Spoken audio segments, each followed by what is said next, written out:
Oh, ah, oh, eh. Oh, ah, oh, eh. Oh, ah, oh, eh. Oh, ah, oh, eh. Oh, ah, oh, eh. Oh, ah, oh, eh. They made a monster. Hey, Dr. Film here. And yes, I'm qualified to have that name. Before we begin, you should know that this review will contain no spoilers. And if you're new to the channel, please subscribe for reviews and more. And so, without further delay, let us begin reviewing The Equalizer 3. Cast and characters. Let's first talk about our main character, Robert McCall, played by the great Denzel Washington. Gosh, he did a great job playing this character. He was intelligent, charming, sympathetic, and freaking cold as ice. It's a movement. That's the median nerve that I'm compressing. On a scale from 1 to 10, that's a 2. That's a 3. You don't want me to go to 4. I go to 4, you're on yourself. You don't want that. I don't want that. They don't want that. Now, it's no secret that Dakota Fanning is also in this movie. And man, when I first saw them sitting together for the first time since their collaboration in the movie Man of Fire, it felt so nostalgic and freaking awesome. Even though she gets sidelined throughout the majority of this movie, I still find her character quite likable. And now for our antagonists. We have the Mafia of Italy. And they were just body counts for our main character to put down. Honestly, they weren't that intriguing or memorable as the previous antagonists in the last two movies. Heck, when they were first established, I thought they were intimidating, given the amount of resources and henchmen at their disposal. Although, as soon as we get to the climax, our threatening antagonists suddenly find themselves from being intimidating to pathetic second-rate antagonists. Ouch. Youch! Ouch. Yeah, youch! Youch.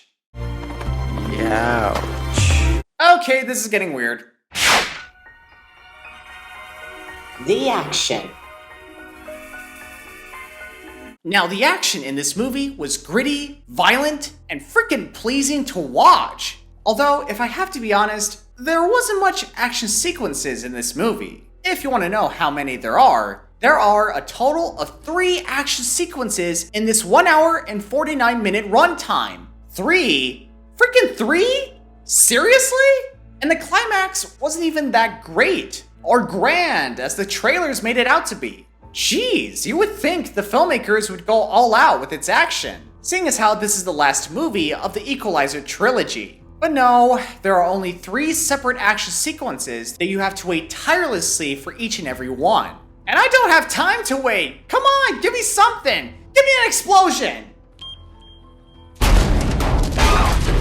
Nice. Yes! Oh. That wasn't... Well... Let's move on. The story. It was a nice change of pace to see Robert McCall finding peace and enjoyment in this new place he calls home. You can tell from his expressions that he found a place where he thinks he belongs. The filmmakers did well showcasing that this character is willing to sacrifice his own life to protect the community that he loves. And now, let's move on to the cons of this story. The pacing in this film was completely uneven, the editing can be somewhat questionable at times, and I might even say this, the ending of this story left me a bit unsatisfied if you ask me. Without revealing any spoilers, all I can say is that after watching this ending, I thought to myself thinking, that's it?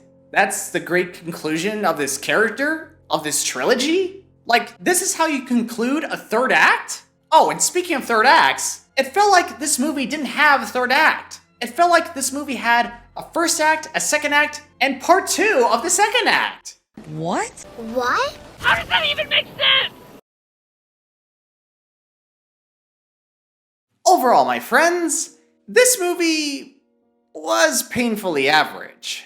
I'm sorry guys, but I was really hoping to enjoy watching this movie. Heck, if you compared this movie with the previous movies, you would prefer to watch those movies instead of this one. Now don't get me wrong, I'm not saying this movie is outright terrible. There are some things that you can appreciate in this movie, such as our main lead. While it was awesome to see Denzel Washington again playing this character for the third time, I still walked out of that theater room pretty dull if you ask me. It's like the filmmakers had no clue how to end this trilogy. Again, this movie is not that bad, I just think they could have done so much better than what they did here. But hey, if you still want to check this film out, then please go right ahead and let me know what you think. With all that said, I give The Equalizer 3 a 7.5 out of 10. Well guys, that's the end of my review. I hope you enjoyed it. If you did, please leave a like. And please follow me on Instagram for updates on my channel. And you can also follow me on TikTok for trailer reactions, funny videos, you name it. And as always, I will see you guys at our next appointment.